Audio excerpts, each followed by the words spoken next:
சென்னையில் சுரங்கப்பாதையில் சென்ற metro rail நடுவழியில் பழுதாகி நின்ற சம்பவம் பெரும் பரபரப்பை ஏற்படுத்தி உள்ளது. சுரங்கத்தில் மெட்ரோ ரயிலில் இருள் சூழ்ந்த வேளையில் 20 நிமிடங்களுக்கும் மேலாக தவித்த பயணிகள் பத்திரமாக மீட்கப்பட்டிருக்கிறார்கள். சென்னையில் தொடங்கப்பட்ட 10 ஆண்டுகளில் முதல் முறையாக சுரங்கத்தில் நின்ற ரயிலில் இருந்து பயணிகள் வெளியேற்றப்பட்ட சம்பவம் பயணிகளிடையே அதிர்ச்சியை ஏற்படுத்தியுள்ளது. இது குறித்து விவரிக்கிறார் எமது செய்தியாளர் சதீஷ் முருகன். Over to Satish. வணக்கம். சென்னை விமான நிலையம் விம்கோ நகர் பரங்கிமலை இடையே சென்ட்ரல் இந்த ரயிலானது சென்ட்ரல் அருகே சென்று கொண்டிருந்த பொழுது வழித்தடங்களில் இந்த 2 வழித்தடங்களில் தான் பார்த்தீங்கன்னா அந்த மெட்ரோ ரயிலானது இயக்கப்படுகிறது. குறிப்பாக சொல்லணும்னா நம்ம ஏற்கனவே சொன்னது போல் சென்னை விமான நிலையத்திலிருந்து விம்கோ நகர் வரையிலும் பரங்கிமலையிலிருந்து சென்ட்ரல் வரையிலும் இடையே இந்த 2 வழித்தடங்கள் 54 கிலோமீட்டர் தொலைவிற்கு தற்போது மெட்ரோ ரயில்கள் இயக்கப்படுகிறது. 4 பெட்டிகள் கொண்டு 45 மெட்ரோ ரயில்கள் தினசரி இயக்கப்படும் நிலையில் மாதந்தோறும் சராசரியாக 90 லட்சம் முதல் 1 கோடி பயணிகள் இந்த மெட்ரோ பயணத்தை மேற்கொள்கிறார்கள். கடந்த 2015ஆம் ஆண்டு முதல் செயல்பாட்டுக்கு வந்த மெட்ரோ ரயில் இயக்கத்தில் அவ்வப்போது தொழில்நுட்ப கோளாறு ஏற்படுவது சகஜமாக பார்க்கப்படுகிறது. ஆனால் இந்த தொழில்நுட்ப கோளாறுகளால் மக்களுக்கு நேரடியான பாதிப்புகள் எதுவும் ஏற்பட்டது கிடையாது. ரயில் தாமதம், சேவையில் தாமதம் போன்ற விஷயங்கள் இருக்கும். கூட்ட நெரிசல் இதனால் அதிகரிக்க வாய்ப்பு போன்ற விஷயங்கள் தான் இருந்தது. ஆனால் பொதுமக்களை நேரடியாக பாதிக்கக்கூடிய நிகழ்வுகள் எதுவும் நடைபெற்றதில்லை. இந்த விஷயம் தற்போது மாறி இருக்கிறது. செவ்வாய்க்கிழமை நடைபெற்ற சம்பவம் என்பது பெரும் அதிர்ச்சியை ஏற்படுத்தியிருக்கிறது மெட்ரோ பயணிகளிடையே. அது என்னன்னு பார்க்கணும்னா, இந்த சுரங்கப்பாதையில் சென்ற மெட்ரோ ரயில், அதாவது பல்வேறு வழித்தடங்கள், அந்த 2 வழித்தடங்களில் மிக முக்கியமாக விம்கோ நகர் முதல் ஏர்போர்ட் வரைக்கும், அதாவது விமான நிலையம் வரைக்கும் இயக்கக்கூடிய இந்த வழித்தடத்தில் அதிக சுரங்கப்பாதையில் அதிக தூரத்தை கடக்கிறது மெட்ரோ ரயில். அந்த மெட்ரோ ரயிலை பொறுத்த வரைக்கும் சுரங்கப்பாதையில் தற்பொழுது இந்த செவ்வாய்க்கிழமை அன்று மெட்ரோ ரயில் நின்றது என்பதுதான் மிகப்பெரிய ஒரு பேசு பொருளாக மாறியிருக்கிறது. குறிப்பாக சொல்ல வேண்டும் என்றால் சென்ட்ரல் ரயில் மெட்ரோ ரயிலுக்கும் இடையும் அதே போன்று உயர்நீதிமன்றத்துக்கும் இடையே இருக்கக்கூடிய இந்த வழித்தடத்தில் அந்த பகுதியில் தான் இன்றைய தினம் நின்றிருக்கிறது. ரயிலுக்குள்ள அந்த பயணிகள், இருளில் சிக்கிய பயணிகள் அச்சமடைந்திருக்கிறார்கள். அந்த காட்சியில் நம்ம முதல்ல பார்த்துடலாம், எவ்வாறு அவர்கள் அந்த இருளில் சிக்கி அந்த மெட்ரோ ரயிலுக்குள்ளே இருக்கிறாங்கன்றதை நம்ம பார்த்துடலாம். முதல்ல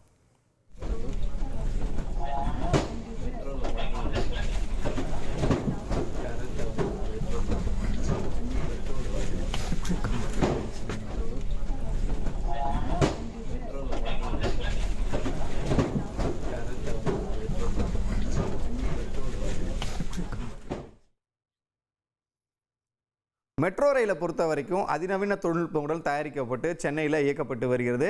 மிக முக்கியமாக இதில் எல்லாமே தானியங்கி என்று சொல்லக்கூடிய ஆட்டோமேட்டிக் தொழில்நுட்பம். சிறு பிரச்சனை ஏற்பட்டாலும், சென்சார் போன்ற விஷயங்கள் சிறு பிரச்சனை ஏற்பட்டாலும் உடனடியாக அந்த மின்விளக்குகள் அணைவதும் எமர்ஜென்சி லைட் எரிவதும் தான் அந்த வாடிக்கையாக பார்க்கப்படுகிறது இந்த மெட்ரோ ரயிலில். அப்படி இருக்கும் பொழுது இந்த பிரச்சனை தொழில்நுட்ப கோளாறு காரணமாக நின்ற உடனேயே அந்த விளக்குகள் மொத்தமாக அணைந்திருக்கிறது. அதிகாலை வேலை என்பதால் இருள் சூழ்ந்து காணப்பட்டிருக்கிறது. மிக முக்கியமாக சுரங்கப்பாதைக்குள்ளும் அந்த ரயில் இருப்பதால் எங்கேயும் பார்ப்பதற்கு இருட்டான பகுதியாக இருந்திருக்கிறது. நாம் தற்பொழுது பார்த்த காட்சி கூட பயணிகள் செல்போனில் லைட் ஆன் பண்ணி, அந்த டார்ச் லைட் ஆன் பண்ணி எடுத்த வீடியோனால தான் அது பிரகாசமாக தெரியுது. எமர்ஜென்சி லைட்டு கூட அதில் எரியல அப்படின்றது தான் அங்கே பயணித்த போது அந்த பயணிகளுடைய குற்றச்சாட்டாக இருக்கிறது. இந்த நிலையில தான் சென்னை விமான நிலையம் முதல் விம்கோ நகர் வரை செல்லும் மெட்ரோ ரயிலில் நீல வழித்தடத்தில் தொழில்நுட்ப கோளாறு ஏற்பட்டது. இப்போ நம்ம பார்த்தது அந்த நீல வழித்தடம் என்று சொல்லப்படுகிறது. அந்த வழித்தடத்தில் தான் அந்த தொழில்நுட்ப கோளாறு என்பது ஏற்பட்டிருக்கிறது. சென்ட்ரல் ரயில் நிலையம் மற்றும் உயர்நீதிமன்றம் ரயில் நிலையம் இடையே தொழில்நுட்ப கோளாறு காரணமாக ரயில் நடுவழியிலேயே நின்றது. இதனால் இருளில் சுமார் 20 நிமிடங்களுக்கு மேலாக பயணிகள் சிக்கி தவித்தனர். அதாவது இதை பார்த்தீங்கன்னா உடனடியாக ரெஸ்பாண்ட் பண்ணுறதுக்கு ஆட்கள் அலர்ட் செய்யப்பட்டிருந்தாலும் கூட அந்த அதிகாரிகள் வருவதற்கு 20 நிமிடங்கள் ஆனதாக தகவல் தெரிவிக்கப்பட்டிருக்கிறது. உடனடியாக மெட்ரோ அதிகாரிகள் கிடைத்த தகவலின் அடிப்படையில் சுரங்கப்பாதை வழியாகவே அந்த அதிகாரிகள், ஊழியர்கள் விரைந்திருக்கிறார்கள் அந்த மெட்ரோ ரயிலில் சிக்கியிருந்த பயணிகளை மீட்பதற்காக. ஏற்கனவே சொன்ன போல இது ஒரு ஆட்டோமேட்டிக் டெக்னாலஜி ஃபுல்லாக இருக்கிறதுனால, சென்சார்ஸ்கள் இருப்பதனால வெளியிலிருந்து திறப்பதற்கென்று பிரத்யேகமான எமர்ஜென்சியை பயன்படுத்தக்கூடிய கீஸ் இருக்குது. அதாவது அது மேனுவல் கீஸ் அப்படின்னு சொல்கிறாங்க. 2 கீஸ் இருக்குது, ஆட்டோமேட்டிக் கீஸ் இருக்குது, மேனுவல் கீஸ் இருக்குது. இந்த ஆட்டோமேட்டிக் கீஸ் என்று சொல்லக்கூடியது பைலட், அதாவது அந்த ஓட்டிட்டு போகிறாங்க இல்லையா மெட்ரோ ரயிலில், அவங்கக்கிட்ட இருக்கும். அது ஒவ்வொரு ஸ்டேஷனில் நிற்கும் போது அவங்க ஆட்டோமேட்டிக்காக பயன்படுத்துறது. ஒருவேளை இது போன்ற அவசரமான காலங்களில் அது திறக்கிறதுக்குன்னா வெளியே ஒரு மேனுவல் கீ இருக்குது, அதை வச்சு தான் இதை திறந்துருக்காங்க மெட்ரோ ரயிலில். இந்த சிக்கியிருந்த மெட்ரோ ரயிலில் மூடப்பட்டிருந்த அந்த தானியங்கி கதவுகளை திறந்து பயணிகளை மெதுவாக வெளியேற்றியிருக்கிறார்கள். கிட்டத்தட்ட அந்த உயரமும் பார்த்தீங்கன்னு சொன்னால் படிக்கட்டு இருக்காது, மிகுந்த ஒரு 2 அடிக்கு மேலே தான் வந்து பிளாட்ஃபார்முக்கு நேராக இருந்தாலும் கூட நீங்கள் சுரங்கப்பாதையில் இறங்கும் பொழுது பயணிகள் வந்து ஒரு 2-2.5 அடிக்கு கீழே வந்து இறங்கி வரணும். எனவே அவர்களை வந்து பத்திரமாக வெளியேற்றியதாக தெரிவிக்கப்பட்டிருக்கிறது. ரயில் சிக்கி தவித்த பயணிகள் சுரங்கப்பாதை வழியாகவே செல்போன் டார்ச் உதவியுடன் சுமார் 500 மீட்டர் நடந்து, அதாவது இது நடந்தது சென்ட்ரல் ரயில்வே ஸ்டேஷனுக்கும் ஹைகோர்ட் ரயில்வே ஸ்டேஷனுக்கும் நடுவில். இதில் என்ன பண்ணாங்கன்னா, அந்த நடுவில் நின்றதுனால அங்கிருந்து உடனடியாக பக்கத்தில் இருக்கிறது பார்த்தீங்கன்னா ஹைகோர்ட் ஸ்டேஷன் சொல்லியிருக்காங்க. உயர்நீதிமன்ற மெட்ரோ ரயில் நிலையத்துக்கு சுமார் ஒரு 500 மீட்டர் இருந்திருக்கு. அங்கே நடந்தே வந்து அந்த சுரங்கப்பாதை வழியாகவே நடந்து போய் அந்த அடைஞ்சிருக்காங்க. இந்த காட்சிகளும் தற்பொழுது வெளியாகி இருக்கிறது. முதல்ல நம்ம அந்த காட்சிகளை பார்த்துடலாம்.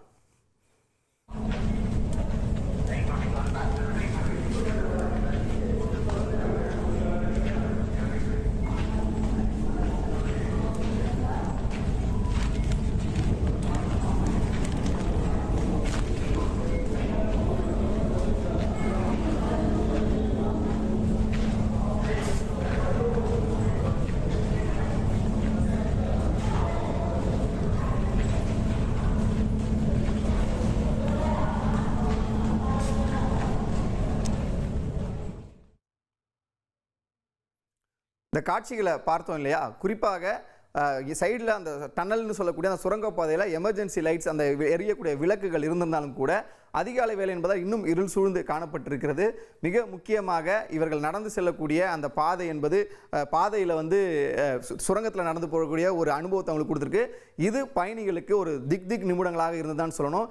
ஏன்னு சொன்னால், இந்த போன்ற சம்பவங்கள் கடந்த 2015ஆம் ஆண்டு இந்த மெட்ரோ ரயில் சேவை தொடங்கப்பட்டு மக்கள் பயன்பாட்டிற்கு வந்த நிலையில் இது போன்ற ஒரு சம்பவம் என்பது நடைபெற்றதில்லை. இதுதான் முதல் முறை அப்படின்றத தெரிவிச்சிருக்காங்க. இந்த சம்பவம் குறித்து விளக்கம் அளித்த சென்னை மெட்ரோ ரயில் நிர்வாகம், இந்த சம்பவமானது செவ்வாய்க்கிழமை காலை அதிகாலை 5:30 மணிக்கு நடைபெற்றதாகவும் உடனடியாக சம்பந்தப்பட்ட மெட்ரோ ரயில் நிலைய அதிகாரிகளுக்கு தகவல் தெரிவிக்கப்பட்டு அந்த வழித்தடத்தில் இருந்த மெட்ரோ ரயிலுக்கு அடுத்த கட்ட சேவைகள், அதாவது இந்த ரயிலுக்கு பின்னாடி வரக்கூடிய அடுத்த ரயில்களுடைய சேவைகள் வந்து நிறுத்தப்பட்டு இவர்கள் பயணிகள் பத்திரமாக வெளியேற்றிய பின்னர் இந்த ரயிலையும் உடனடியாக வந்து நாங்கள் வெளியேற்றிட்டோம், அதாவது இந்த ரயிலில் ஏற்பட்ட அந்த கோளாறை சரி செஞ்சிட்டோம் அப்படின்னு சொல்கிறாங்க. முதற்கட்ட விசாரணையில் என்னன்னு சொல்லியிருக்காங்கன்னா, மின்சார கேபிள் பிரச்சனை அப்படின்னு சொல்லியிருக்காங்க. அந்த வழித்தடத்திலேயே அது மின்சார பெட்டியிலேயா போன்ற விவரங்களை தெளிவான ஒரு டெக்னிக்கல் டீட்டெயில்ஸ் அவங்க கொடுக்கலனாலும் கூட மின்சார கேபிள் பிரச்சனை காரணமாகவே இந்த மெட்ரோ சேவை என்பது பாதிக்கப்பட்டதாக தெரிவித்திருக்கிறார்கள். நிலைமை சரி செய்யப்பட்டு தொடர்ந்து இந்த குறிப்பிட்ட அந்த விம்கோ நகர் டு ஏர்போர்ட் வழித்தடத்தில் காலை 6:30 மணி முதல் இந்த இயக்கமானது சீர் செய்யப்பட்டதாகவும் விளக்கம் அளிக்கப்பட்டிருக்கிறது. இந்த நிலையில தான் கடந்த 10 ஆண்டுகளாக இல்லாத ஒரு அனுபவமாக இன்று அந்த செவ்வாய்க்கிழமை பயணம் செய்த பயணிகளுக்கு ஒரு திக் அனுபவமாக இருந்தது என்பதுதான் மறுக்க முடியாத விஷயமாக பார்க்கப்படுகிறது.